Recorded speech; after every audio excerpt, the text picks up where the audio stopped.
We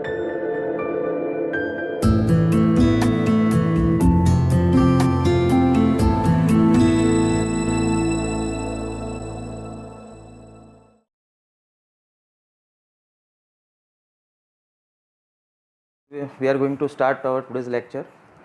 So first of all, good afternoon.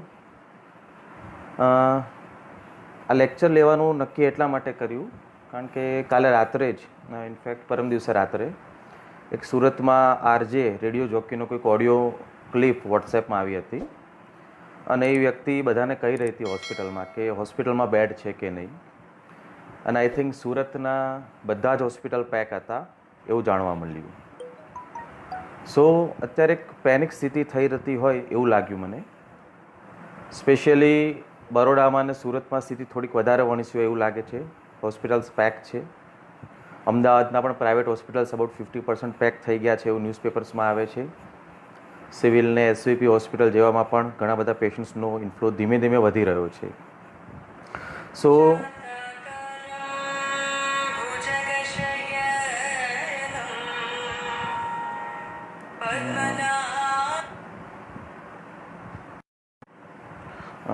Phone આવી રહ્યા છે વચ્ચે. સો છેલ્લા ઘણા દિવસથી પેશન્ટ્સના ફોન પણ આવી રહ્યા છે અને એના ઉપરથી મને લાગ્યું કે એક અવેરનેસ માટે એટલીસ્ટ ફોર આયુર્વેદ ડૉક્ટર્સ એક આવો વિડીયો રાખવો પડે, એક લેક્ચર રાખવું કે જેથી આયુર્વેદ ડૉક્ટર્સ પણ નક્કી કરી શકે.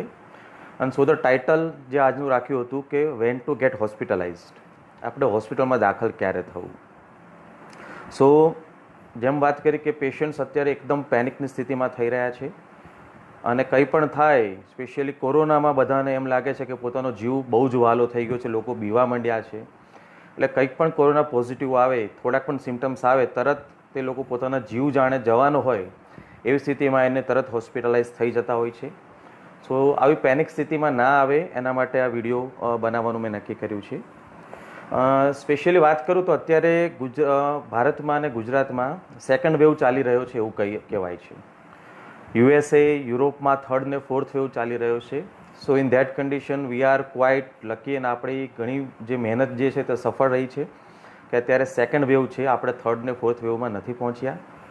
પણ સેકન્ડ વેવની જે વિશેષતા છે ફર્સ્ટ વેવથી કઈ રીતે અલગ છે તે આપણે અત્યારે આ લેક્ચરમાં આપણે ડિસ્કસ કરીશું. અને એપાર્ટ ફ્રોમ ધેમ ક્યારે હોસ્પિટલાઇઝ થવું તે વાતની પણ આપણે ચર્ચા કરીશું. So what is the basic difference between first wave and second wave? અત્યારે આપણે એમ કહીએ છીએ કે સેકન્ડ વેવ આવી રહ્યો છે, તો શું વિશેષતા છે? શું તે વધારે ડેન્જરસ છે ફર્સ્ટ વેવ કરતાં કે નથી, એ પણ કહેવું જરૂરી છે. સો છેલ્લા 14 મેથી અત્યાર સુધી મીન્સ ટિલ લાસ્ટ 11 મંથ્સ હું એસવીપી હોસ્પિટલમાં કામ કરી રહ્યો છું અને મેથી લઈને ડિસેમ્બર 20 મીન્સ મે 14 મે 2020થી લઈને 31 ડિસેમ્બર 2020 સુધીના જે પેશન્ટ્સ હતા તે મોસ્ટ પ્રોબેબલી ફર્સ્ટ વેવના પેશન્ટ્સ આપણે સૌ ઓબ્ઝર્વ કરી રહ્યા હતા. અને તેમાં એક વિશેષતા હતી, ખાસ કરીને જે ઓક્ટોબર નવેમ્બરમાં આ કોરોના વાયરસ એકદમ વિકરાળ સ્વરૂપ ધારણ કર્યું હતું અને ત્યારબાદ તેની ઇન્ટેન્સિટી ઘટતી ગઈ ડિસેમ્બર સુધીમાં. અને જાન્યુઆરી અને ફેબ્રુઆરીમાં આપણે નહિવત પેશન્ટ્સ જોયા, પેશન્ટ્સ હતા પણ નહીં. ઘણા લોકો એવું પ્રશ્ન કરે છે કે ઇલેક્શનને કારણે પેશન્ટ નહોતા, પણ ઓનેસ્ટલી મને પર્સનલી પણ ફોન આવવાના બંધ થઈ ગયા હતા. એટલે આપણે એવું કહી શકાય કે ખરેખર પેશન્ટ્સ ઓછા હતા જાન્યુઆરી અને ફેબ્રુઆરી મહિનામાં. અને we are also planning to shut down our work at our hospital જ્યાં અમે પોસ્ટેડ છીએ. પણ સડનલી ફર્સ્ટ માર્ચથી જે કેસીસ પાછા આવવા માંડ્યા છે અને ગવર્મેન્ટ હોસ્પિટલ્સમાં, પ્રાઇવેટમાં, અને જે મને પહેલાં ડેલી 5 થી 10 કોલ્સ આવતા હતા ડિસેમ્બર સુધીમાં, તે ફર્સ્ટ માર્ચથી પાછા એ પર્સનલ પણ કોલ્સ આવવા માંડ્યા છે. સો ખરેખર અત્યારે પેશન્ટ્સ છે કોરોનાના એવું આપણે કહી શકીએ. જાન્યુઆરી ફેબ્રુઆરીમાં ઓછા હતા. હવે કારણ શું છે? તો સેકન્ડ વેવમાં એવું શું અત્યારે અલગ છે? So specially second wave is due to the mutation of new strains. અત્યારે ખાસ કરીને જે ડબલ મ્યુટન્ટ સ્ટ્રેન ચાલી રહ્યો છે, એટલે આપણને એમ થાય કે ડબલ મ્યુટન્ટ સ્ટ્રેનમાં શું નવું છે? તો આપણે સૌ જાણીએ છીએ કે વાયરસ જે છે તે સતત મ્યુટેટ થતો રહેતો હોય છે. તો basically we all have information about the virus. આપણને એટલું તો ખબર જ છે કે એનું જે એક્સટર્નલ લેયર છે તે પ્રોટીનનું બનેલું હોય છે. આપણે બહુ ડિટેલમાં નહીં ચર્ચા કરીએ, સુપરફિશિયલ ચર્ચા કરીશું. મેઇન ફોકસ આપણો એ ટોપિક ઉપર રહેશે કે આપણે હોસ્પિટલાઇઝ ક્યારે થવું. પણ વાયરસની જ આપણે ચર્ચા કરીએ તો આપણે સૌ જાણીએ છીએ કે એનું બહારનું લેયર પ્રોટીનનું બનેલું હોય છે અને ઇનસાઇડ એનું છે જે ન્યુક્લિક એસિડનું બનેલું હોય છે, રાઈટ. સો એ પણ આપણને ખબર છે કે વાયરસ આઈધર એનું જે જેનેટિક મટીરિયલ હોય છે તે DNA હોય છે, અધરવાઇઝ RNA હોય છે. આ બેમાંથી એક હોય છે. હવે આની શું વિશેષતા છે? સો DNA જેમાં જેનેટિક મટીરિયલ હોય છે જે વાયરસમાં, તે વાયરસ મોર સ્ટેબલ હોય છે, જ્યારે જે વાયરસમાં જેનેટિક મટીરિયલ RNA હોય છે તે એટલું સ્ટેબલ નથી હોતું. એટલે આપણે સૌ જાણીએ છીએ કે કોરોના વાયરસમાં સિંગલ સ્ટ્રેન્ડેડ RNA હોય છે અને આના કારણે તે હાઈલી મ્યુટન્ટ વાયરસ છે. એનામાં મ્યુટેશન્સ એકદમ ફટાફટ આવી રહ્યા છે. 7,000થી પણ વધારે મ્યુટેશન્સ આવી રહ્યા છે. એના કારણે નવા વેરિયન્ટ્સ ડેવલપ થઈ રહ્યા છે, નવા સ્ટ્રેન્સ ડેવલપ થઈ રહ્યા છે. So there is a small difference between mutation, variant and strain. તો અત્યારે જે ડબલ મ્યુટન્ટ વાયરસ છે, ખાસ કરીને આપણે સૌ જોઈ રહ્યા છીએ, તો તે બે અલગ અલગ જ્યારે વેરિયન્ટ ભેગા થાય છે અને એક ત્રીજું વેરિયન્ટ બનાવે છે, that is called double mutant virus. એટલે અત્યારે જે મહારાષ્ટ્રમાં અને ભારતમાં જેવું કહેવાય રહ્યું છે કે ડબલ મ્યુટેશનને કારણે, ડબલ મ્યુટન્ટ જે વેરિયન્ટ છે તેને કારણે આ સેકન્ડ વેવ ફેલાઈ રહ્યો છે. અને એમાં ટેકનિકલી જે બે વેરિયન્ટ છે દેટ ઇઝ E484Q અને L452R. L452R આ વેરિયન્ટ રશિયામાં જોવા મળે છે અને E484Q એ બધે જોવા મળે છે. એટલે આ બે વેરિયન્ટ્સ ભેગા થઈ ગયા અને એને એક નવું જે વેરિયન્ટ બનાવ્યું છે that is called double variant, double mutant virus. તો આપણે સામાન્ય ભાષામાં સમજવું હોય તો કઈ રીતે સમજી શકાય? તો કે આપણો ભારત દેશ છે, પાકિસ્તાન એક બાજુ એટેક કરે છે, આપણને હરાવી નથી શકતું. બીજી બાજુ ચાઇના છે, એટેક કરે છે, હરાવી નથી શકતું. પણ હવે આ પાકિસ્તાન ને ચાઇના ભેગા થઈ જાય તો આપણા માટે થોડાક વધારે ડેન્જરસ સાબિત થઈ શકે છે. સો આ ડબલ મ્યુટન્ટ વાયરસમાં પણ એવું જ કંઈક થઈ રહ્યું છે. બે અલગ અલગ જે વેરિયન્ટ ભેગા થઈને એક જે નવું વેરિયન્ટ બનાવ્યું છે that is called double mutant virus. અને આને કારણે થોડીક એમ કહેવાય ને કે કેસીસમાં વધારો થયો છે. સ્પેશિયલી ફર્સ્ટ વેવ ને સેકન્ડ વેવમાં મેઇન ડિફરન્સ શું છે? તો મેઇન ડિફરન્સ એ છે કે ફર્સ્ટ વેવ માં જે વાયરસનો સ્ટ્રેન હતો તે એટલો બધો સ્પ્રેડ નહોતો થતો, એનું સ્પ્રેડિંગ રેશિયો થોડોક ઓછો હતો. ત્યારે મને પણ જે કોલ્સ આવી રહ્યા હતા અથવા ગવર્મેન્ટ હોસ્પિટલ્સમાં પણ અમે જે જોઈ રહ્યા હતા, તો કોઈ એક ઘરમાં વ્યક્તિને ઇન્ફેક્શન લાગે, જસ્ટ અ સેકન્ડ, યસ, કોઈ એક વ્યક્તિને ઘરમાં ઇન્ફેક્શન લાગતું તો એક સિંગલ વ્યક્તિને લાગતું હતું, બીજા લોકોને એટલું બધું ઇન્ફેક્શન સ્પ્રેડ નહોતું થતું. જ્યારે 1 માર્ચથી મને જે કોલ્સ ડેલી 4-5 કોલ્સ આવી રહ્યા છે એમાં 70 to 80% કેસીસમાં આખું ફેમિલી એમાં ઇન્ફેક્ટેડ થઈ રહ્યું છે.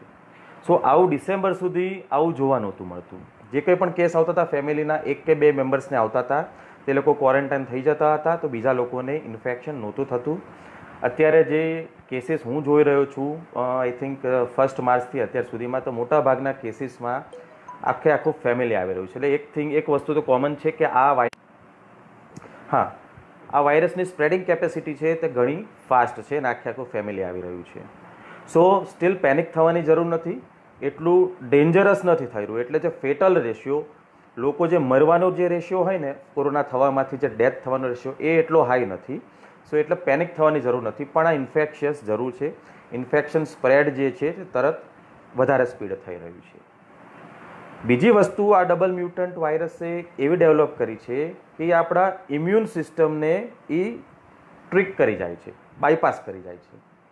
એટલે પહેલાં અમે જે ઓબ્ઝર્વ કરતો હતો, હું જે પણ વ્યૂઝ કહું છું તે મારા પર્સનલ વ્યૂઝ કહી રહ્યો છું. સો નાના સેમ્પલ ઉપરથી કહી રહ્યો છું. I don't have experience of major sample, પણ 250-300 પેશન્ટનો જે મારો ડેટા છે, પેશન્ટ્સને મેં ટ્રીટ કર્યા છે અને 500-600 પેશન્ટ્સ છે જે મેં ફોન થ્રુ ટ્રીટ કર્યા છે, એના ઉપરથી હું કહી રહ્યો છું. મે 2020થી ડિસેમ્બર 2020 સુધી જે પેશન્ટ્સ આવી રહ્યા હતા તેમાં મોટા ભાગે મેલ્સ, એટલે જે પુરુષો હોય, 50 વર્ષથી વધારે પુરુષો હોય, તે લોકોને આ વાયરસ વધારે રિસ્ક ફેક્ટર રહેતું હતું. અને સ્પેશિયલી કોમોર્બિડ કન્ડિશન્સ ઘણી બધી હતી, પણ એમાં પણ જે મેઇન કોમોર્બિડ કન્ડિશન જે મેં માર્ક કરી હતી તે નંબર 1 ઉપર હું ઓબેસિટીને રાખું છું. Second comorbid condition ischemic heart disease ઉપર રાખું છું. ડાયાબિટીસ છે પણ એટલું બધું ચિંતાજનક નથી હોતું જેટલું ઓબેસિટીને IHD હોય છે. બાકી કેન્સર છે, બ્લડ પ્રેશર છે, તે કોમોર્બિડ કન્ડિશન્સ થોડા રિસ્કી હોય છે, પણ ઓબેસિટીને ત્યારે મેં વધારે માર્ક કર્યું છું. એટલે સો અપ ટુ ડિસેમ્બર 2020 પુરુષોને વધારે આ રિસ્ક ફેક્ટર રહેતું હતું. યંગસ્ટર્સમાં સ્પેશિયલી 30 to 40 યર્સમાં પેશન્ટ્સને કોરોના થતો હતો, પણ મોટાભાગના પેશન્ટ્સ એસિમ્પ્ટોમેટિક રહેતા હતા. અત્યારે જો હું ઓબ્ઝર્વ કરી રહ્યો છું કે એપ્રોક્સિમેટલી 20% યંગસ્ટર્સને પણ થઈ રહ્યો છે. જેમ મેં કહ્યું કે ડબલ મ્યુટન્ટ વાયરસ છે એના આપણે ઇમ્યુન સિસ્ટમને થોડું બાયપાસ કરી નાખ્યું છે, એટલે યંગસ્ટર્સને પણ કોરોના વાયરસ થઈ રહ્યો છે. માઇલ્ડ કે મોડરેટ સિમ્ટમ્સ તેમાં આવી રહ્યા છે. ક્રિટિકલ આવી રહ્યા છે એવું હું નથી કહી રહ્યો. અમુક કેસીસમાં ક્રિટિકલ થઈ રહ્યા છે, પણ એ બહુ નહિવત આંકડો છે. પણ અત્યારે જે વાયરસ સ્ટ્રેન જે છે તે યંગસ્ટર્સ અને ફિમેલ્સ, ગયા વખતે ફિમેલ્સને એટલું બધું નહોતું થતું. મારું એક પર્સનલ ઓબ્ઝર્વેશન છે કે આ વખતે વાયરસે એમાં એવા મ્યુટેશન્સ લાવી દીધા છે કે ફિમેલ્સને પણ તે થોડુંક વધારે એફેક્ટ કરે છે. એમાં ઘણા બધા ફેક્ટર્સ હોય છે. સેક્સ ક્રોમોઝોમ્સ ખાસ કરીને અગત્યનો રોલ આમાં ભજવે છે. એટલે ફિમેલ્સને ડિસેમ્બર 2020 સુધી એટલું બધું ઇન્વોલ્વમેન્ટ નહોતું થતું. હવે થોડુંક મહિલાઓમાં આ વાયરસનું ઇન્ફેક્શન વધ્યું છે. એનું એક કારણ એ હોઈ શકે કે એને ફિમેલ્સના જે ઇમ્યુન સિસ્ટમ માટે રિસ્પોન્સિબલ ફેક્ટર્સ છે, સેક્સ ક્રોમોઝોમ્સ છે, ટેસ્ટોસ્ટેરોન છે, ઇસ્ટ્રોજન છે, એ જે રોલ ઇમ્યુનિટીમાં પ્લે કરતા હતા તે તેને બાયપાસ કરે છે. એટલે અત્યારે ફિમેલ્સ, યંગસ્ટર્સ અને પુરુષો મીન્સ બધાને આ વાયરસ ફેલાઈ રહ્યો છે. અને એઝ આઈ સેડ કે સમગ્ર આખું ફેમિલી આમાં ઇન્ફેક્ટ થઈ રહ્યું છે. ગઈ વખતે જે આપણે કેસીસ જોયા હતા ઇનિશિયલ ફર્સ્ટ વેવમાં, તેમાં મોટાભાગે એસિમ્પ્ટોમેટિક કેસીસ પણ હતા. અને સિમ્ટમ્સમાં બીજા આપણને સૌને ખબર છે કે ઉધરસ આવે, તાવ આવે, બોડી એક થાય, આ બધા સિમ્ટમ્સ તો કોમન હતા. પણ ઉધરસ રહેતું હતું, ઉધરસ હતી, કાંસ, તાવ આવે, પેશન્ટ હાઈ ગ્રેડ ફીવર રહેતો હતો, બોડી એક થાય, સિવિયર થાય તો શ્વાસ ચડે, આ બધા કોમન સિમ્ટમ્સ હતા. અત્યારે જે છેલ્લા એક મહિનાથી કેસીસ આવી રહ્યા છે તેમાં આપણે સૌ જાણીએ જ છીએ કે ન્યૂઝપેપરમાં અને મીડિયામાં સિમ્ટમ્સ એના આવી જ રહ્યા છે. સો આપણે સૌ પરિચિત છીએ કે એમાં ફીવર છે, બ્રેથલેસનેસ છે, હાથમાં થોડાક ચકામાં પડી જવા, હાથ પગ ફીકા પડી જવા, શ્વાસ ચડવા, આવા સિમ્ટમ્સ હોય છે. પણ હું જે કેસીસ અત્યારે ફેસ કરી રહ્યો છું તેમાં એક સિમ્ટમ જે સૌથી પ્રોમિનન્ટ છે તે છે હાઈ ગ્રેડ ફીવર. અને ઘણા બધા જે લોકો doctors, most probably Ayurveda doctors call કરતા હોય છે તો એમને હું કહેતો જાઉં છું કે હાઈ ગ્રેડ ફીવર આવા કેસીસમાં 101-102 ડિગ્રી રહેતો હોય છે. અને ઘણા અમુક કેસીસમાં તો ડોલો કે પેરાસિટામોલ લીધા છતાં પણ આ હાઈ ગ્રેડ ફીવર 3-3 કલાકે પાછો આવી જતો હોય છે. સો હાઈ ગ્રેડ ફીવર આ વખતે જે સ્ટ્રેન છે એમાં high grade fever most common ઘણા બધા કેસીસમાં જોવા મળે છે. સેકન્ડ સિમ્ટમ જે ઓબ્ઝર્વ કરી રહ્યો છું તે છે સિવિયર હેડેક અને ખાસ કરીને બર્નિંગ સેન્સેશન, માથામાં બળવું, માથું ભારે લાગવું, માથું દુખવું, આ એક સેકન્ડ સિમ્ટમ છે જે સૌથી વધારે કોમન છે. તેના પછી હાથ પગના તળિયા બળવા, તે પણ સિમ્ટમ્સ આ વખતે જોઈ રહ્યો છું. પણ મોટાભાગે ફીવર જે છે તે લગભગ 90% જે કોલ્સ આવે છે એમાં ફીવર મોસ્ટ કોમન હોય છે. અને આ ફીવર છે ને પેશન્ટ્સમાં પેનિક કરી દે છે. જે પણ પેશન્ટ હોય ફીવર, કારણ કે એને ઉતરતો નથી હોતો. So let me inform you કે આ વખતે જે સ્ટ્રેન છે એમાં મારું એવું ઓબ્ઝર્વેશન છે કે ફીવર 5 દિવસથી લઈને 15 દિવસ સુધી રહેતો હોય છે. સો આ ફીવર રહે તો એમાં પેનિક થવાની જરૂર નથી, કારણ કે વાયરસનો જે સ્ટ્રેન છે એની પેટર્ન છે કે ફીવર રહેશે. તમે કોઈ પણ એન્ટીપાયરેટિક ડ્રગ્સ, પેરાસિટામોલ, ડોલો લેશો તો અમુક પેશન્ટ્સને 2 કલાકે ઉતરીને પછી તાવ આવે છે, અમુક પેશન્ટ્સમાં 6-6 કલાકે તાવ આવે છે. ફીવર 101-102 ડિગ્રી સુધી હાઈ ગ્રેડ ફીવર રહેતો હોય છે. સો આમાં આપણે મેનેજમેન્ટ કરવાનું છે, ફીવરમાં પેનિક થવાની જરૂર નથી, રાઈટ? સો આપણે હવે શું કરવું? પેશન્ટ્સ આપણી પાસે કમ્પ્લેન કરે તો આપણે દવા લેવી કે હોસ્પિટલાઇઝ થવું? તો એઝ આઈ સેડ કે અત્યારે હું જોઈ રહ્યો છું કે જે કોઈ લોકો કોલ્સ કરી રહ્યા છે મને અને પછી ફિઝિશિયન્સને પણ બતાવી રહ્યા છે, તો ફિઝિશિયન તેમને રિપોર્ટ્સ કરાવવાનું કહે છે. અને સપોઝ કોઈ પેશન્ટ ફિઝિશિયન પાસે જાય છે અને એને હાઈ ગ્રેડ ફીવર રહેતો હોય છે 3-4 દિવસથી, ઉતરતો નથી હોતો, તો ફિઝિશિયન એડવાઇસ કરે છે કે તમે એડમિટ થઈ જાઓ. સો આ એક વસ્તુ સૌથી વધારે કોમન હું સાંભળી રહ્યું છું કે કોઈ પણ ડૉક્ટર્સ છે તે એડમિશન ઉપર બહુ વધારે ભાર આપી રહ્યા છે અને પેશન્ટ પણ પેનિક થઈ રહ્યા છે. પેશન્ટને ફીવર ના ઉતરે એટલે ઘણા પેશન્ટ સામેથી એડમિટ થઈ જતા હોય છે. અને આના કારણે લગભગ હોસ્પિટલ્સ મોટા ભાગે અનનેસેસરીલી ઓક્યુપાઈડ થઈ જાય છે. પ્રાઇવેટ હોસ્પિટલ્સ હોય કે ગવર્મેન્ટ હોસ્પિટલ્સ હોય, અને જેને ખરેખર ટ્રીટમેન્ટની જરૂર છે તેને બેડ્સ નથી મળી રહ્યા. સો હું એમ જ કહીશ કે જો તમારી ઇમ્યુનિટી સારી છે અને કયા કારણો એડમિટ થવું એ પણ હું તમારી સાથે ચર્ચા કરીશ. પણ આમાં પેનિક બટન આપણે પ્રેસ ના કરવું જોઈએ. પણ મોટાભાગે ડૉક્ટર્સ અત્યારે દાખલ થવા પર ભાર આપી રહ્યા હોય છે. સો ઘણા કેસીસમાં પેશન્ટનો CRP એટલે સી રિએક્ટિવ પ્રોટીન 30 કે 40 આવે તો પેશન્ટ પણ પેનિક થઈ જાય છે અને ડૉક્ટર્સ પણ એમ કહે છે કે CRP વધારે છે, એડમિટ થઈ જાઓ. ડી ડાયમર થોડુંક વધારે આવે, 500 થી 750 જેટલું હોય, 1500 આવે એમાં પણ પેનિક બટન પ્રેસ થઈ જાય છે, પેશન્ટ સ્ટ્રેસમાં આવી જાય છે. અને ખાસ કરી જે લેમેન છે, સામાન્ય માણસ છે, તે પણ પોતાની જાતને ડૉક્ટર સમજે છે. હવે આ રિપોર્ટ્સ બધાને ખબર પડી ગઈ છે કે આમાં ડી ડાયમર કરાવાય, ફેરિટીન કરાવાય, CRP કરાવાય. એમાં ડી ડાયમર તો બધાને ખબર પડી ગઈ છે, એટલે પેશન્ટ સામેથી ડી ડાયમર કયા આવે છે અને થોડુંક વધારે આવે તો એ દાખલ થવા પર ભાર દેતો હોય છે. તે પોતાને ગભરાઈ જાય છે કે તેને કંઈ થઈ નહીં જાય. પેશન્ટ આ વખતે જેને પણ કોરોના થાય છે તે બહુ સ્ટ્રેસમાં એને ગભરાઈ જાય છે અને દાખલ થઈ જાય છે. સો આ બધા રિપોર્ટ્સ જે છે, અને એઝ આઈ સેડ કે ડૉક્ટર્સ પણ બહુ ફોકસ કરતા હોય છે. સી રિએક્ટિવ પ્રોટીન હોય છે કે ફેરેટીન થોડું હાઈ આવ્યું, ડી ડાયમર હાઈ આવ્યું છે, CBC છે એમાં કંઈક થોડુંક WBC સ્લાઇટ ઓછા આવ્યા તો સ્પ્રેસ થઈ જાય છે. અને ખાસ કરીને આપણે જે રિપોર્ટ્સમાં વાત કરીએ તો CT સ્કેન આપણે સૌ હવે પરિચિત થઈ ગયા છીએ. કોરેડ સ્કોર, કોરોના રેડિયોલોજી સ્કોર. તો ઘણા પેશન્ટ્સને કોરોના થાય તો તરત બીજા જ દિવસે સામે ચાલીને ઇવન ડૉક્ટર્સને પણ પૂછતા નથી, કોઈ ફિઝિશિયનને નથી પૂછતા અને પોતાનું CT સ્કેન કરાવી આવે છે. અને એમાં હવે આપણને વાંચતા તો આવડી ગયું છે રિપોર્ટ્સ કે કોરેડ્સ 1, કોરેડ્સ 2, કોરેડ્સ 3, 4, 5 અને કોરેડ 6 એવું લખતા હોય છે. હવે કોરેડ્સ 4 લખે એટલે હાઈલી સસ્પેસિબલ થઈ જાય છે, મીન્સ ઓલમોસ્ટ કોરોના છે. કોરેડ્સ 5 એટલે કોરોના 90% છે એવું માનીએ છીએ. અને કોરેડ 6 એટલે કોરોના કન્ફર્મ છે. તો આ જે સ્કોરિંગ પેટર્ન હોય છે પછી એટલે પેશન્ટ ગભરાઈ જાય છે અને ડૉક્ટર્સ પણ આ સ્કોરિંગ પેટર્ન ઉપર ફોકસ કરતા હોય છે. બીજું CT સ્કેનમાં રિપોર્ટ્સમાં એક સ્કોર આપતા હોય છે ગ્રાઉન્ડ ગ્લાસ ઓપેસિટીનું કે 25માંથી આટલો સ્કોર કે 40માંથી આટલો સ્કોર. હવે કોઈ પેશન્ટને 25માંથી 10 સ્કોર આવ્યો તો 99% ડૉક્ટર્સ એમ જ કહે છે કે દાખલ થઈ જાઓ અને પેશન્ટ્સે પેનિક થઈ જાય છે. કોઈનામાં 40માંથી 15 કે 20 સ્કોર આવ્યો તો પેશન્ટ ગભરાઈ જાય છે. સો હું તમને જણાવવા માગીશ કે આ જ સ્કોર જે છે CTનો, આપણે ગ્રાઉન્ડ ગ્લાસ ઓપેસિટીનો સ્કોર જે છે, means out of 25 or out of 40 અલગ અલગ એના ગ્રેડિંગ સિસ્ટમ હોય છે. તો 25માંથી 10 આવે અથવા 25માંથી સપોઝ 15 આવે એટલે 65 to 75% એનું લંગ્સનું થયું ઇન્વોલ્વમેન્ટ. તો આ સ્કોર છે તે લંગ ફેલિયરનો નથી. 25માંથી 15 સ્કોર આવે દેટ ઇઝ 60% લંગ્સ તમારું ઇન્વોલ્વ થયા છે. This is not lung failure. એટલે પેશન્ટ્સ એવું સમજવા માંડે છે કે અમારા 60% લંગ ફેલ થઈ ગયા છે એટલે એડમિટ થવું પડે. સો આ સ્કોરિંગ પેટર્ન છે તે ગ્રાઉન્ડ ગ્લાસ ઓપેસિટી એટલે લંગ્સના જે એલ્વેઓલાઈ છે તેમાં થોડુંક ફ્લુઇડ ઓક્યુમ્યુલેટ થાય, પાણી ભરાય. આપણે ખાલી ગ્લાસમાંથી કેમ આરપાર જોઈ શકીએ તો ક્લિયર દેખાશે. થોડુંક પાણી ભરીશું તો થોડુંક આપણને બ્લડ વિઝન આવશે. તો સેમ વે CT સ્કેન આ ગ્રાઉન્ડ ગ્લાસ ઓપેસિટી માર્ક કરે છે. સો તમારામાં 70% લંગ આવશે ઇન્વોલ્વમેન્ટ, તો 70% લંગ ઇન્વોલ્વમેન્ટ આવ્યું છે. That doesn't mean 70% lungs failure. એટલે તમારે પેનિક થવાની જરૂર નથી.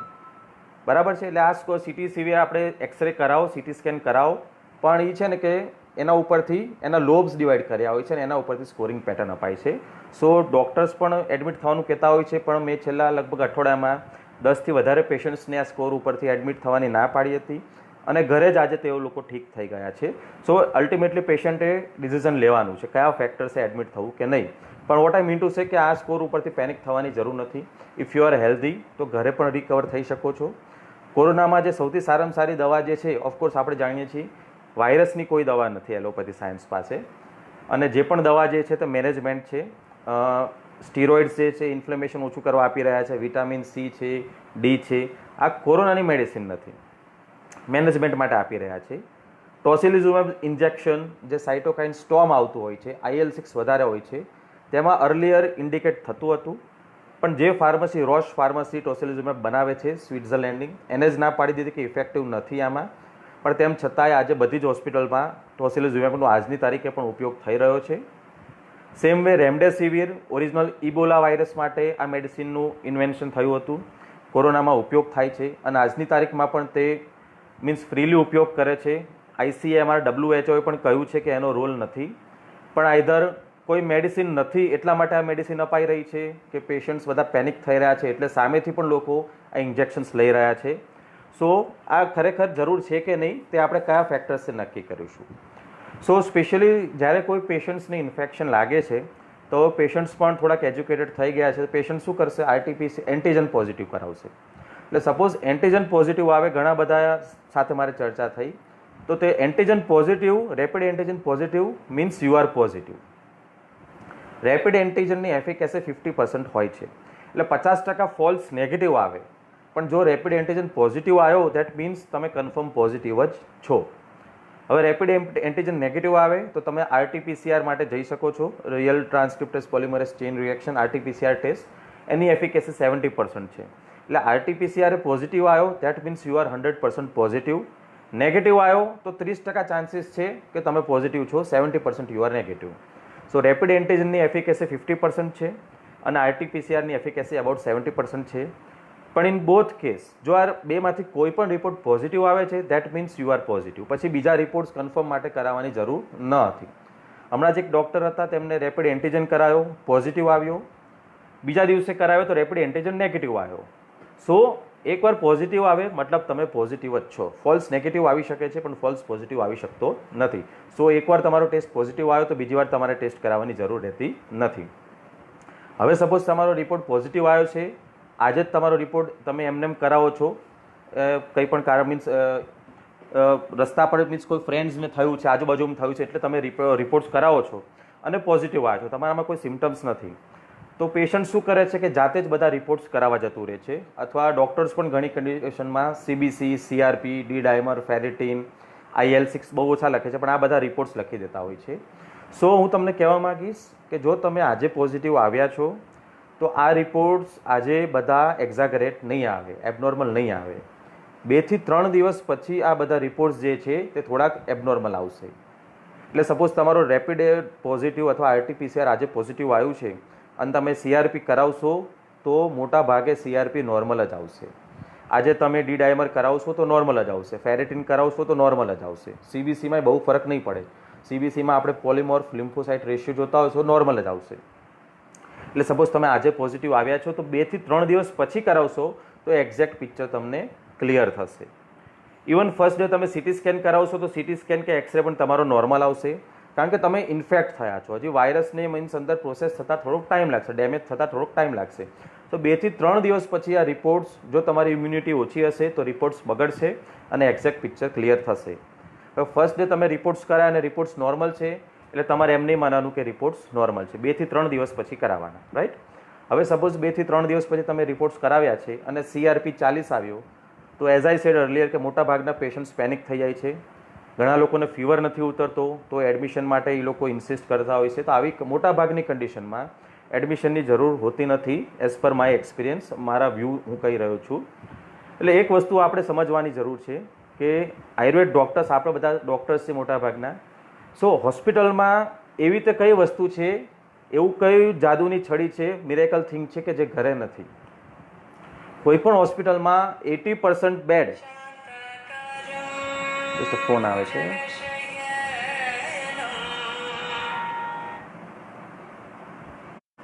સોરી ફોન આવી રહ્યા છે. એટલે હોસ્પિટલ્સમાં, કોઈ પણ હોસ્પિટલ્સમાં 80% બેડ જનરલ વોર્ડ હોય છે અને એપ્રોક્સિમેટલી 20% બેડ ICU હોય છે. સો તમે હોસ્પિટલાઇઝ થશો તો ત્યાં તમારું મોનિટરિંગ થશે, બીજી કોઈ મિરેકલ ડ્રગ ત્યાં આપવાની નથી. તમે કોરોના પોઝિટિવ છો, તમને ફીવર નથી ઉતરતો અને તમને ત્યાં એડમિટ કરશે તો જે PCM કે ડોલો અહીંયા આપે છે તે જ ટ્રીટમેન્ટ ત્યાં આપવાની છે. બની શકે કે ત્યાં IV મેડિસિન આપશે, મીન્સ પેરેન્ટલ રૂટમાં તમારે આપશે, ઓરલ મેડિસિન્સની જગ્યાએ બીજા રૂટથી તમને મેડિસિન આપી શકે છે. પણ ત્યાં જઈને કોઈ મિરેકલ ડ્રગ તમને ત્યાં આપવાના નથી.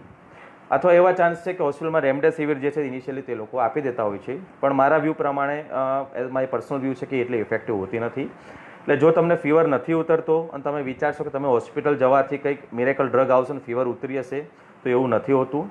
તમે ઘરે પણ એ દવા લઈ અને ફીવર ઉતારી શકો છો. પણ મેં જેમ કહ્યું કે આ સ્ટ્રેનમાં ફીવર 5 થી લઈને 15 દિવસ સુધી રહેતો હોય છે. આપણી મેડિસિન્સ જ્યારે સ્ટાર્ટ કરીએ છીએ તો પણ ફીવર લગભગ 7 દિવસ સુધી રહેશે. આયુર્વેદમાં પણ ઘણા મેં ડૉક્ટર્સને મેડિસિન પ્રિસ્ક્રાઇબ કરું છું. ત્રિશુન છે, સુદર્શન ઘનવટી છે, ત્રિભુવન કીર્તિ છે, ઇવન જય મંગલ રસ છે. તો ફીવરની ઇન્ટેન્સિટી ડિક્રીઝ થાય છે. એટલે જે ફીવર 2-2 કલાકે આવતો હતો તે 5-5 કલાકે આવશે. પણ અમુક દિવસ સુધી જે એનો પેટર્ન છે એટલા દિવસ સુધી તો આવશે. આયુર્વેદમાં પણ ચરકે વિષમજ્વરના રેફરન્સમાં કહ્યું છે કે 7, 10 અથવા 12 દિવસ સુધી ફીવર રહેતો હોય છે. એટલે સેમ પેટર્ન આમાં અત્યારે જોઈ રહી છીએ કે ફીવર અમુક દિવસ સુધી તો આવશે. તમે PCM લેશો, ડોલો લેશો કે આયુર્વેદ મેડિસિન્સ લેશો. પેનિક થવાની જરૂર નથી, તમારે ફીવરને મેનેજ કરવાનું છે. અને આપણી દવાથી એક વસ્તુ ફાયદો થાય છે કે જે ડોલોની ફ્રીક્વન્સી હોય છે તે ઘણી ઓછી થઈ જાય છે. ઘણા પેશન્ટ્સ 2-2 કલાકે લેતા હોય છે તો 5-5 કલાકે લેવી પડે છે, એટલે ઇન્ટેન્સિટી ડિક્રીઝ થશે, પણ લગભગ અમુક ટાઈમ સુધી ફીવર આવશે જ, એમાં પેનિક થવાની જરૂર નથી. હવે આ ફીવર આવે છે તો જે મારા સિદ્ધાંતો છે કે મેં મારા ગુરુ પાસેથી શીખ્યું છે, સો અપ ટિલ 100 ડિગ્રી સુધી કોઈ પણ મેડિસિન્સ અમે ફીવરમાં પ્રિસ્ક્રાઇબ કરતા નથી. આયુર્વેદ પણ નહીં અને એલોપેથી પણ નહીં. કારણ કે આયુર્વેદમાં પણ જ્વરનું ચિકિત્સા સૂત્ર છે, જ્વરાદૌ લંઘનમ પ્રોક્તમ, જ્વર મધ્યે પાચનમ, જ્વરાંતે બેશનમ દદ્યાત, જ્વર મોક્ષે વિરેચનમ. એટલે ફીવર 100 ડિગ્રી સુધી હોય તો આ બોડીની ડિફેન્સ સિસ્ટમ છે, ઇમ્યુન સિસ્ટમ છે કે જે વાયરસ સાથે ફાઇટ કરી રહી છે. હવે તમે ટેમ્પરેચરને સબસાઇડ કરશો તો તમારું ઇન્ફેક્શન સ્પ્રેડ થોડુંક લાંબુ ચાલશે. હમણાં ડૉક્ટર મારા એક કલીગ છે સોની સાહેબે પણ સરસ પોસ્ટ મૂકી હતી કે જે લોકો પેરાસિટામોલથી સપ્રેસ કરી નાખે છે તેમાં ઇન્ફેક્શન થોડુંક વધારે સ્પ્રેડ થતું હોય છે. એટલે અપ ટુ 100 ડિગ્રીઝ આપણે કોઈ મેડિસિન્સ આપવાની હું નથી આપતો. પેશન્ટ્સને જાતે એને સારા થવા દેવું પડે. 101 ડિગ્રી સુધી જાય તો હું ayurvedic medicines depending upon the symptoms prescribe કરતા હોય છીએ, અને 101 ઉપર જાય તો પછી પેશન્ટ્સને પેરાસિટામોલ કે ડોલોથી આપણે કંટ્રોલ કરવાનું કહેતા હોઈએ છીએ. સો અપ ટુ 101 કોઈ પણ એન્ટીબાયોટિક્સ ડ્રગ ના આપીએ તે આયુર્વેદના સિદ્ધાંત પ્રમાણે હિતાવહ છે. ટેમ્પરેચર આવશે તો દોષ પાક થશે. આયુર્વેદમાં કહ્યું છે કે દોષ પાકથી આરોગ્ય પ્રાપ્તિ થાય છે, ધાતુ પાકથી મૃત્યુ થાય છે. તો આપણે દોષ પાક થવા દેવાના છે, ટેમ્પરેચરને સબસાઇડ કરવાનું નથી. 100 ઉપર જાય તો આયુર્વેદિક મેડિસિન્સ છે, ત્રિભુવન કીર્તિ છે, સુદર્શન ઘનવટી છે, તમારા ચોઇસ પ્રમાણે તમે આપી શકો છો. ઘણી બધી ડ્રગ્સ છે. અને 101 ઉપર જાય તો પછી તમે એન્ટીબાયોટિક્સ લઈ શકો છો, બીજા કોમ્પ્લિકેશન્સ ના થાય તેના માટે. એટલે ફીવર અનકન્ટ્રોલ રહે તો એમાં પેનિક થવાની જરૂર નથી. સેકન્ડ થિંગ કે સી રિએક્ટિવ પ્રોટીન વિશે વાત કરીએ તો સી રિએક્ટિવ પ્રોટીન અગેન 3-4 દિવસ પછી થોડોક રેસ થતો હોય છે. સો ઘણા બધા ડૉક્ટર્સ કે મિત્રો 30 થી 40 થાય, નોર્મલ વેલ્યુ એની 5 થી 10 સુધી હોય છે અલગ અલગ લેબ પ્રમાણે. 30 કે 40 થઈ ગયા તો લોકો ગભરાઈ જાય છે. અમે હોસ્પિટલમાં CRP સી રિએક્ટિવ પ્રોટીન 250 થી 300 જેટલા પણ જોયા છે, અને પેશન્ટ્સ હાઈ કહેવાય નો ડાઉટ, પણ એમાં પેનિક થવાની જરૂર નથી. અને કોરોના વાયરસમાં આ એક સ્પેશિયાલિટી જે ખાસ વસ્તુ છે ને, એક વસ્તુ સર્ટનલી કહી શકાય છે કોરોના વાયરસ માટે કે there is nothing certain in corona virus. Totally uncertainty હોય છે. એટલે આજે જેનું સી રિએક્ટિવ પ્રોટીન 300 આવ્યું છે, આવતીકાલે જ્યારે રિપોર્ટ કરાવી છે તો 30 આવી જાય છે. એટલે એટલું હાઈલી ફ્લક્ચ્યુએબલ છે સી રિએક્ટિવ પ્રોટીન. એટલે હાઈ આવ્યું તો ઓફકોર્સ આપણે મેડિસિન કરવાની છે, પણ એનાથી પેનિક થવાની જરૂર નથી. ડી ડાયમર અગેન 3-4 દિવસ પછી જો તમારી કેપિલરીઝને ઇન્જરી થાય છે તે કન્ડિશન્સમાં ડી ડાયમર વધે છે, બધામાં વધતું નથી. Up to 500 D dimer normal ગણાતું હોય છે, 750 સુધી નોર્મલ ગણાતું હોય છે, પણ 2000 સુધી તમારે વધે તો પેનિક થવાની જરૂર નથી હોતી. એ કંટ્રોલમાં આવી શકે છે. મેડિસિન્સ પણ એની છે જે ઇપેરેન એ લોકો આપતા હોય છે, અને આયુર્વેદમાં પણ ઘણી બધી મેડિસિન્સ છે કે જેથી આપણે ડી ડાયમર કંટ્રોલમાં આવી શકે. પણ ડી ડાયમર રેસ થયું તો તમે ઘરે રહીને પણ આ મેડિસિન્સ તમે લઈ શકો છો. હોસ્પિટલમાં તમને આ જ દવા આપવાના છે, તમને આઈવી રૂટ આપી શકે છે, પણ દવા તો આ જ રહેવાનું છે. એટલે હોસ્પિટલમાં કોઈ મિરેકલ નથી થવાનો. ઓન ધ કોન્ટ્રેરી મારું ઓબ્ઝર્વેશન છે કે જે લોકો હોસ્પિટલમાં એડમિટ થઈ જાય છે એટલે એક જ પલંગ ઉપર તેમને કન્ફાઇન્ડ રહેવું પડે છે. પેશન્ટ માનસિક રીતે કંટાળી જાય છે, હતાશ થઈ જાય છે. ઘરે તમે થોડાક ફ્રી રહી શકો છો, તમારા રૂમમાં ફરી શકો છો, તમારા ફેમિલી મેમ્બર સાથે વાત કરી શકો છો. સો ઇફ યુ આર સ્ટેબલ, તમારે એટલી હોસ્પિટલાઇઝ થવાનું પેનિક ના કરતા. બરાબર છે. ક્રિટિકલ જેવું લાગે તમને તો ત્યારે હોસ્પિટલાઇઝ તમારે થવાનું છે. હવે હોસ્પિટલાઇઝ થવાનું આપણે જે મેઇન વાત છે કે તમારે સૌથી ઇમ્પોર્ટન્ટ ટેસ્ટ કયો હોસ્પિટલાઇઝ તમારે થવું છે, even if you are asymptomatic. તો આપણે કીધું એક તો ફીવર આવે છે, બીજું બ્રેથલેસનેસ થાય છે. બ્રેથલેસનેસ થાય, શ્વાસ ચડે તો તમારે થોડુંક વિચારવું પડે. શ્વાસ ત્યારે જ ચડે કે જ્યારે તમારું લંગ ઇન્વોલ્વમેન્ટ છે. તમને ઉધરસ આવે તો બહુ વાંધો નથી, પણ જો બ્રેથલેસનેસ થાય તો તમારે થોડુંક એક એલર્ટ રહેવું પડે. અમુક કેસમાં એવું થાય છે કે પેશન્ટને શ્વાસ નથી ચડતો, પેશન્ટને એસિમ્પ્ટોમેટિક હોય છે. જેમ કે મહારાષ્ટ્રમાં ન્યૂઝમાં આવ્યું હતું 10 દિવસ પહેલાં, એક patient asymptomatic Covid positive patient દાખલ થયું, એને કોઈ પણ લક્ષણ નહોતા, અને જ્યારે એનું લંગ્સનું સીટી સ્કેન કર્યું તો 80% લંગ્સ ઇન્વોલ્વમેન્ટ હતું. એટલે પેશન્ટને કંઈ પણ શ્વાસ પણ નહોતો ચડતો, 80% લંગ ઇન્વોલ્વ હતું, છતાં પણ એને કોઈ સિમ્ટમ નહોતા.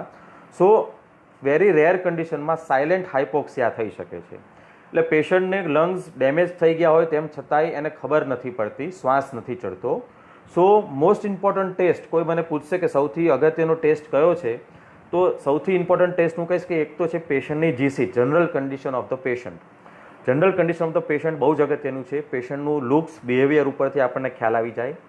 ઓફકોર્સ પછી એને સિમ્ટમ્સ હોય તો આપણે સિમ્ટમ્સ પણ જોઈએ છીએ. પણ બ્રેથલેસનેસ છે તો આ કન્ડિશનમાં સૌથી અગત્યનું જો કોઈ ઇન્સ્ટ્રુમેન્ટ છે તો દેટ ઇઝ પલ્સ ઓક્સિમીટર. કારણ કે સાયલેન્ટ હાઇપોક્સિયા પેશન્ટને હોઈ શકે છે, એટલે પેશન્ટને ટ્રીટ કરી શકે છે. પેશન્ટના 50-60% લંગ ઇન્વોલ્વ હોય છતાંય શ્વાસ ના ચડે એવું અમુક કેસમાં થઈ શકે છે. પણ તમારું જો SpO2 અબાઉ 90 રહે છે, 90થી ઉપર SpO2 રહે છે તો મતલબ તમારું લંગ ઇન્વોલ્વમેન્ટ નથી. SpO2 નોર્મલ છે મતલબ તમારા બધા ઓર્ગન્સને ઓક્સિજન નોર્મલ મળી રહ્યું છે. તમારા લંગ્સમાંથી, તમારા બ્લડ વેસલ્સમાંથી ક્યાંય પણ ઓક્સિજનનું લીકેજ નથી. એટલે ઓક્સિજન નોર્મલ છે તો તમારે પેનિક થવાની જરૂર નથી. બીજી વસ્તુ, તમને કોરોના થાય તો દિવસમાં 2 થી 3 વાર, જો એસિમ્પ્ટોમેટિક છો, હેલ્ધી છો, કોઈ કોમોર્બિડ કન્ડિશન નથી, તો દિવસમાં 2 થી 3 વાર તમારું SpO2 મેઝર કરવાનું. જો સ્ટેબલ રહે છે, અબાઉ 90 રહે છે તો મોટા ભાગે ચિંતા કરવાની જરૂર નથી હોતી. પણ જો કોઈક વાર SpO2 તમારું 85 આવ્યું તો પેનિક થવાનું નહીં. વળી પાછું બીજી ફિંગર્સમાં માપો, મશીનને સાફ કરીને માપો, આંગળીમાં કદાચ ઓઇલ લાગ્યું હોય તો પણ છે. જો સતત આ SpO2 તમારું ઓછું આવે અથવા એનું ટ્રેજેક્ટરી પકડવાનું, રૂટ પકડવાનું, તમારું SpO2 ડાઉન જઈ રહ્યું છે, 96 છે, 2 કલાક પછી 94 થયું, બીજા દિવસે 92 થયું, 90, 88, જો ડાઉન જઈ રહ્યું છે તો આ એક એલર્ટ છે, તમારે હોસ્પિટલાઇઝ થવાની જરૂર પડે. પણ જો તમારું SpO2 મેન્ટેન છે તો મોટાભાગના કેસીસમાં આ કોરોના એટલું બધું નુકસાન નથી કરતો. અને જે બીજું ઇમ્પોર્ટન્ટ ફેક્ટર છે દેટ ઇઝ રેસ્પિરેશન રેટ. પેશન્ટને જ્યારે ઓક્સિજન બરાબર ના મળતું હોય તો આપણું રેસ્પિરેશન સેન્ટર છે તે રેસ્પિરેશન રેટ વધારી નાખતું હોય છે. સો આપણને સૌને ખબર છે કે 18 થી 20 નોર્મલ રેસ્પિરેશન રેટ હોય છે. સો આ રેસ્પિરેશન રેટ 24 સુધી હોય તો બહુ ચિંતા કરવાની જરૂર નથી. પણ 24થી વધે તો પછી એક એલર્ટ સાઇન રાખવાનું, આપણે પેશન્ટ્સને મોનિટર કરવો પડે અને જરૂર લાગે તો આપણે પેશન્ટ્સને હોસ્પિટલાઇઝ પણ કરવું પડે. એટલે એઝ પર માય એક્સપિરિયન્સ જો હું કહું તો સૌથી અગત્યના ટેસ્ટ CBC CRP થી પણ વધારે જો અગત્યના ટેસ્ટ છે તો હું એમ કહીશ કે SpO2 મેઝરમેન્ટ અને એક રેસ્પિરેશન રેટ આ ખાસ મોનિટર કરવાના. ઘણા બધા પેશન્ટ્સના જેમ અમને કોલ આવ્યા છે તો અમે હમણાં જ એક અમારા સર પણ પોઝિટિવ આવ્યા હતા અને એમને કોમોર્બિડ કન્ડિશન પણ હતી, પણ એમાં મેં એમને કહ્યું હતું અને કે તમારું આ વાઇટલ્સ મેઝર કરતા રહેવાનું છે અને 4 દિવસથી વાઇટલ્સ નોર્મલ છે અને today is total normal, without hospitalisation, ઘરે રહીને જ એમને કોઈ પણ સિમ્ટમ્સ નથી, સારા થઈ ગયા છે. પણ એટલે બાકી બધું કદાચ ઉપર નીચે હોય, CRP થોડુંક રેઝ હોય તો કંટ્રોલમાં આવી જશે. તમારું લંગ ઇન્વોલ્વમેન્ટ, ઘણા બધા પેશન્ટ્સમાં CT સ્કેન કરાવશું તો 15 સ્કોર આવશે 25માંથી. કોરોના કાળ દરમિયાન પણ ઇવન કોરોના પતી જશે, પોસ્ટ કોવિડ કન્ડિશનમાં પણ 15 સ્કોર આવશે 25માંથી. So let me tell you, હોસ્પિટલમાં એવી કોઈ મેડિસિન નથી કે જે આ સ્કોર ઓછો કરી શકે. હોસ્પિટલમાં ઓક્સિજન થેરાપી જરૂર છે કે જે તમને ઓક્સિજન આપી શકે, પણ પોસ્ટ કોવિડ તમારું જો SpO2 નોર્મલ છે તો તમારે હોસ્પિટલાઇઝ થવાની જરૂર નથી. આ જે સ્કોર જે છે તે ધીમે ધીમે ફ્લુઇડ્સ જે છે તે ઓછા થઈ જશે પોસ્ટ કોવિડ કન્ડિશનમાં અને 15 દિવસમાં આ સ્કોર ઓછો થઈ જશે અથવા 0 પણ નોર્મલ આવી શકે. નોર્મલ સાવ ના આવે, થોડુંક રહી શકે, પણ આ કંઈ ફેટલ નથી, તમારા જીવને જોખમ કરે એવો સ્કોર્સ નથી હોતો. પ્રોગ્રેસિવ હોય, સ્કોર વધતો હોય તો તમારે વિચારવું પડે. પણ એઝ આઈ સેડ કે તમારો સ્કોર 10 આવ્યો છે પણ ઓક્સિજન નોર્મલ રહે છે તો પેનિક થવાની જરૂર નથી. આ મેડિસિન્સ આપણે ઘરે લઈને પણ ઠીક થઈ શકીએ છીએ. સો મોસ્ટ ઇમ્પોર્ટન્ટ થિંગ જે મને લાગી છે કે તમારા વાઇટલ્સ ઉપર ખાસ આપણે ફોકસ કરવું જોઈએ છે.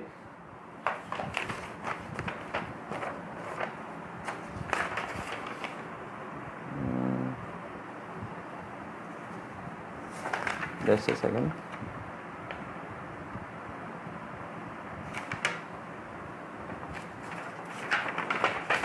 યસ, અને હવે આપણે મેડિસિન્સની વાત આવીએ તો આપણે બધા ડૉક્ટર્સ જ છીએ.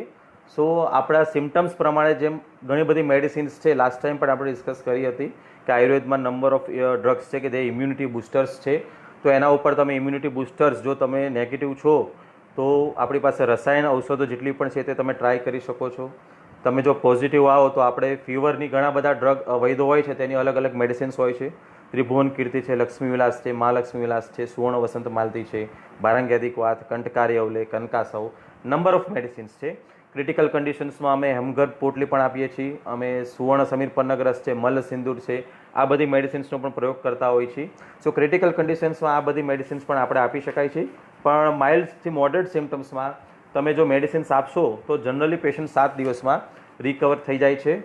અને લગભગ લાસ્ટ વીક હું એક એક્ઝામ્પલ આપીશ કે અત્યારે જે IL-6નું બહુ એક ફિયર હોય છે કે IL-6 આપણે સૌ જાણીએ છીએ કે ઇન્ટરલ્યુકિન-6, તો ઇન્ટરલ્યુકિન-6 હાઈ આવે ને એટલે પેશન્ટ પેનિક થઈ જાય છે.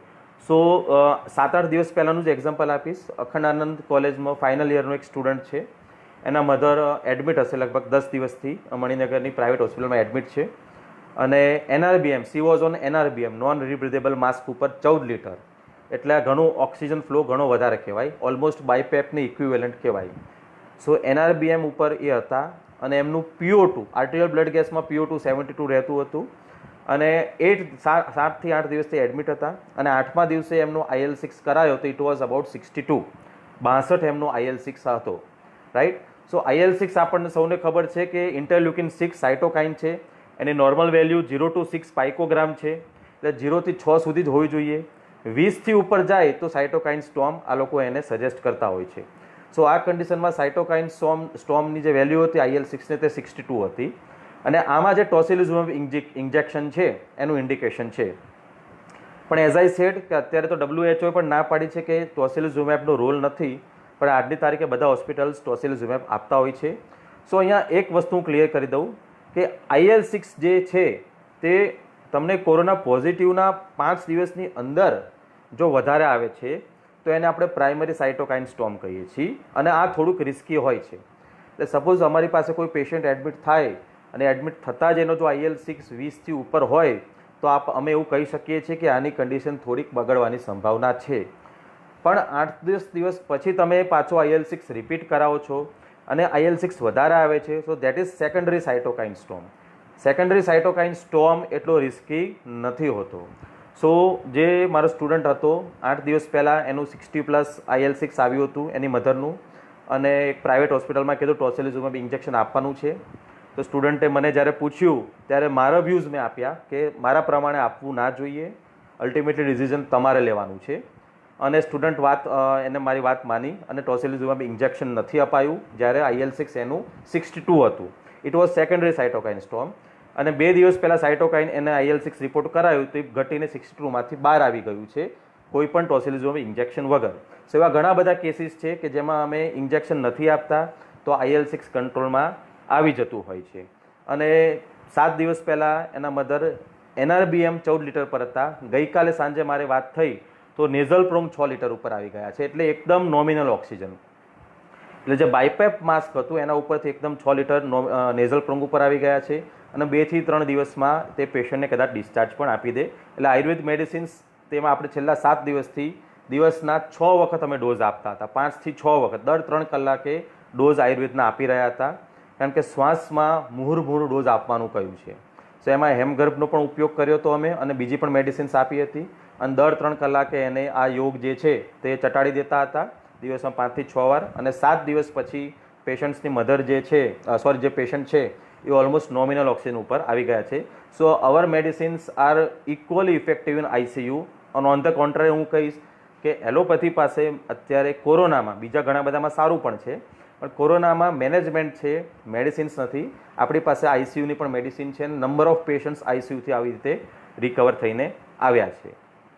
સો આપણે ICUમાં પણ આપણી મેડિસિન સ્ટાર્ટ કરી જોઈએ, પણ દાખલ ક્યારે થવું કે જ્યારે તમારું ઓક્સિજન લેવલ કે RR વધે અથવા ઓક્સિજન લેવલ ડાઉન થાય ત્યારે. સેકન્ડ એક્ઝામ્પલ હું શેર કરવા માગીશ, ઘણા બધા એક્ઝામ્પલ્સ છે, પણ લગભગ સપ્ટેમ્બર-ઓક્ટોબરની વાત છે. એક સિનિયર એલોપેથી ડૉક્ટર આયુર્વેદના ફોલો કરતા હતા, અને છેલ્લા 3-4 મહિનાથી આપણે આયુર્વેદની મેડિસિન્સ લઈ રહ્યા હતા. એમાં સનસમનીવટી ઉકાળા અને મેં સુવર્ણ વસંત માલતી પણ ચાલુ કરાવી હતી, અને 3 મહિના લીધે એમને મેડિસિન્સ લીધી, અને પછી એ ડૉક્ટર જે છે તે પોઝિટિવ આવ્યા, અને પોઝિટિવ આવ્યા એટલે પાછી કોરોનાની મેડિસિન્સ આપણે સ્ટાર્ટ કરી, અને 7 થી 8 દિવસમાં એ ડૉક્ટર જે છે તે નોર્મલ થઈ ગયા. પણ નોર્મલ થઈ ગયા ત્યારે પછી એમને મને ફોન કર્યો કે શુક્લા સાહેબ, હું તો તમારા લેક્ચર સાંભળ્યા, તમે કીધું ઇમ્યુનિટી વધારે છે સુવર્ણ વસંત માલતી, હું તો ઉકાળા પણ લેતો હતો, 3 મહિના દવા લીધી, તેમ છતાંય મને કોરોના કેમ થયો? ના થવો જોઈએ તમારા પ્રમાણે. એટલે મેં તેમને સામે પ્રશ્ન કર્યો. તે ડૉક્ટરની એજ 60+ હતી, 60 વર્ષથી ઉપર તે ડૉક્ટરની એજ હતી. તે ડૉક્ટરને કોમોર્બિડ કન્ડિશનમાં ડાયાબિટીસ હતું અને બ્લડ પ્રેશર પણ હતું, એટલે હાઈલી કોમોર્બિડ કન્ડિશન તે ડૉક્ટરને હતી. અને પછી મેં તેમને કહ્યું કે તમારા ગ્રુપમાં કોઈને કોરોના થયું છે, ફ્રેન્ડ્સને, એમની શું સ્થિતિ છે? સો ઇટ ટોલ્ડ મી કે 2 થી 3 પેશન્ટ્સની ડેથ પણ થઈ ગઈ છે અને મોટાભાગના પેશન્ટ્સ હોસ્પિટલાઇઝ થઈ ગયા છે, તેમને શ્વાસ ચડતો હતો. સો ત્યારે મેં એમને પ્રશ્ન પૂછ્યો કે તમને શું તકલીફ થઈ કોરોના થયો ત્યારે એમને કહ્યું કે 1 થી 2 દિવસ ઉધરસ રહ્યું અને તાવ હતો જે આપણી મેડિસિન્સથી કંટ્રોલમાં આવી રહ્યો. પછી મેં ક્વેશ્ચન્સ પૂછ્યો કે તમને શ્વાસ ચડતો હતો ચાલવાથી, તો ત્યારે એમને કહ્યું કે ના, હું રોજ ધાબે ચડીને મારા ધાબે કેટલાય આંટા મારતો હતો, મને કોઈ તકલીફ થઈ જ નથી, ખાલી 1 કે 2 દિવસ તકલીફ થઈ છે. સો આ મેડિસિન્સ છે, આ ઇફેક્ટ છે તે આપણી મેડિસિનની છે. સો આપણી મેડિસિન લેવાથી કોરોના વાયરસ નહીં થાય એવું નથી. કોરોના વાયરસ સ્પ્રેડ થવું એક મિકેનિકલ પ્રોસેસ છે, તે આપણે સમજવાની જરૂર છે. મારી ઇમ્યુનિટી સારામાં સારી છે, પણ કોઈ બાજુમાં કોઈ ઇન્ફેક્ટેડ પેશન્ટ છીંક ખાશે તો મને ઇન્ફેક્શન લાગશે અને હું પોઝિટિવ આવી શકું છું. પણ મારી ઇમ્યુનિટી સારી છે, જે મેં પહેલેથી જ જે આયુર્વેદની રસાયણ ડ્રગ્સ મેં લીધા છે, તો હું 1 થી 2 દિવસમાં જ એમાં રિકવર થઈ જઈશ અથવા એસિમ્પ્ટોમેટિક રહીશ. સો આ કન્ડિશનમાં પણ જે પેશન્ટ છે કોમોર્બિડ હોવા છતાં માત્ર 1-2 દિવસ એમને સિમ્ટમ્સ થયા હતા, પછી સારા થઈ ગયા હતા. એટલે આ હું એટલા માટે કહું છું કે ઘણા ડૉક્ટર્સ એવું કહી રહ્યા છે કે ભાઈ મેં સુવર્ણ વસંતનો કોર્સ કર્યો અથવા બીજી પણ રસાયણ ડ્રગ્સ લીધી તો અમે કેમ પોઝિટિવ આવ્યા. તો પોઝિટિવ તમે આવી શકો છો, પણ તમે ક્રિટિકલ નથી થવાના અથવા થોડાક જ દિવસમાં રિકવર થઈ જવાના છો. સો આપણી મેડિસિન્સ જે છે તમે એટલીસ્ટ 15 દિવસ મિનિમમ લેશો તો આ કોરોના વાયરસની સિવિયરિટીથી અટકી જશો. અત્યારે જે વેક્સિન્સમાં ચાલે છે કે વેક્સિન્સ નો ડાઉટ બહુ જ આપણું ઇન્ડિયાનું એક એચિવમેન્ટ છે અને આપણે સૌ વી ઓલ આર પ્રાઉડ કે આપણે આખા વર્લ્ડમાં 8 કરોડ ડોઝ આપણે વેક્સિનના આપ્યા. ઇન્ડિયામાં પણ આપણે ફ્રી વેક્સિનેશન્સ આપી રહ્યા છીએ અને પ્રાઇવેટમાં પણ 250 એકદમ નોમિનલ ચાર્જ છે, બીજા લોકોને તો આપણે ફ્રીમાં આપીએ છીએ. સો બહુ જ સારું એચિવમેન્ટ છે. પણ આ વેક્સિનેશન્સમાં પણ કોઈ ક્વેશ્ચન નથી કરતું. વેક્સિન લીધા પછી પોઝિટિવ આવે તો કોઈ ક્વેશ્ચન નથી કરતું. સેકન્ડ ડોઝ પછી પોઝિટિવ આવે તો એવું કહે છે કે ભાઈ 45 દિવસ લાગે, 45 દિવસ પછી પણ પોઝિટિવ આવે તો એવું કહે છે કે ભાઈ ક્રિટિકલ નહીં થઈએ. તો બરાબર છે, વાત સાચી જ છે, વી ઓલ એગ્રી. તો આ પ્રિન્સિપલ આયુર્વેદ સાથે પણ લાગુ પડે છે. આયુર્વેદમાં તમે રસાયણ ઔષધ લેશો તો તમે ક્રિટિકલ નહીં થાવ અને 2 થી 3 દિવસમાં જ રિકવર થઈ જશો. પ્લસ આયુર્વેદના રસાયણ ઔષધની પોઝિટિવ પોઈન્ટ એ છે કે વાયરસ જે છે આરએનએ વાયરસ તે કન્ટિન્યુઅસલી મ્યુટેશન કરી રહ્યું છે. એટલે વેક્સિન જે બની રહી છે તે એક વેરિયન્ટ લઈને બની રહી છે. બની શકે કે જો બહુ મ્યુટેશન થઈ જાય તો કદાચ ફ્યુચરમાં ઇફેક્ટિવ ના પણ થાય. પણ આયુર્વેદના રસાયણ ઔષધોમાં એવું નથી. આયુર્વેદના રસાયણ ઔષધ કોઈ એક પર્ટિક્યુલર વાયરસ કે બેક્ટેરિયા સામે એન્ટીબોડીઝ નથી બનાવતું, તે તો આપણી ઓવરઓલ ઇમ્યુનિટી વધારે છે. એટલે જો તમે રસાયણ પ્રયોગ કન્ટિન્યુઅસ ચાલુ રાખશો તો તમે વાયરસ ગમે તેટલો મ્યુટેટ થશે, તમને કોઈ નુકસાન નહીં થાય. રાઈટ. સો આ સાથે મેં ખાસ જે પોઈન્ટ હતો કે ભાઈ પેનિક થવું કે ના થવું, ક્યારે એડમિટ થવું, તે પોઈન્ટની ડિસ્કશન કરી. એટલે એઝ આઈ સેડ કે જો તમે હેલ્ધી છો, ઇમ્યુન સિસ્ટમ સારી છે, તો તમે ઘરે રહીને જ આઈધર એલોપેથી, આયુર્વેદ કે હોમિયોપેથી, તમારે જે પેથી પ્રિફર કરવી હોય તે પેથી લઈને તમે ઘરે લઈને ટ્રીટમેન્ટ કરી શકો છો. ખાલી દિવસમાં 2 થી 3 વાર SpO2 મોનિટર કરતા રહો, રેસ્પિરેશન રેટ મોનિટર કરતા રહો અને રિપોર્ટ જો હાઈલી એક્ઝાગરેટ આવે તો ચિંતા કરો. અધરવાઇઝ CRP 30 થી 40 થાય તો એ થાય છે કોરોના વાયરસમાં, એમાં પેનિક બટન પ્રેસ કરવાની જરૂર નથી. રાઈટ. સો આ સાથે આપણે આજનો લેક્ચર પૂરો કરીએ છીએ. કોઈ ક્વેશ્ચન્સ હોય તો 5 મિનિટમાં તમે કોમેન્ટમાં પોસ્ટ કરી શકો છો. I will wait for 5 minutes. Otherwise તમે મને પર્સનલમાં અમારો WhatsApp number, most of the people are having my WhatsApp number, પણ તેમ છતાંય જો તમારે નોટ કરવો હોય તો કરી લો. 99 255 057 58. રાઈટ. રિપીટ કરું છું, 99 255 057 58. સો તમને કોઈ પણ ક્વેરી હોય તો તમે મને વોટ્સએપ કરી શકો છો. હું તમારે મોટા ભાગે વોટ્સએપ ઉપરથી ક્વેરી સોલ્વ કરીશ. અને એટ ધ લાસ્ટ હું એમ કહીશ કે આ જે વ્યૂઝ છે તે મારો એક્સપિરિયન્સ ને ઓબ્ઝર્વેશન્સ ઉપર છે. તમારે ફોલો કરવા જરૂરી નથી. અલ્ટિમેટલી ડિસિઝન જે છેલ્લે લેવાનું છે તે પેશન્ટે લેવાનું છે.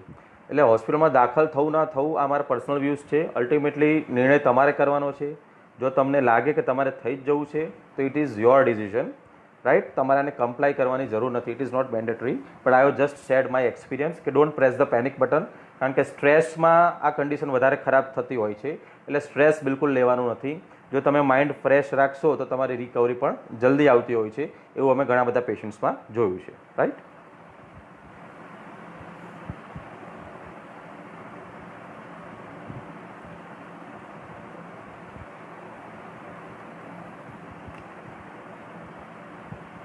ઓકે, તો આ સાથે એન્ડ કરીએ છીએ. કોઈને કોઈ ક્વેરી હોય તો વોટ્સએપ ઉપર હું ડેફિનેટલી સોલ્વ કરીશ. સો મને વોટ્સએપ નંબર ઉપર મેસેજ કરી શકો છો. Bye, have a good day.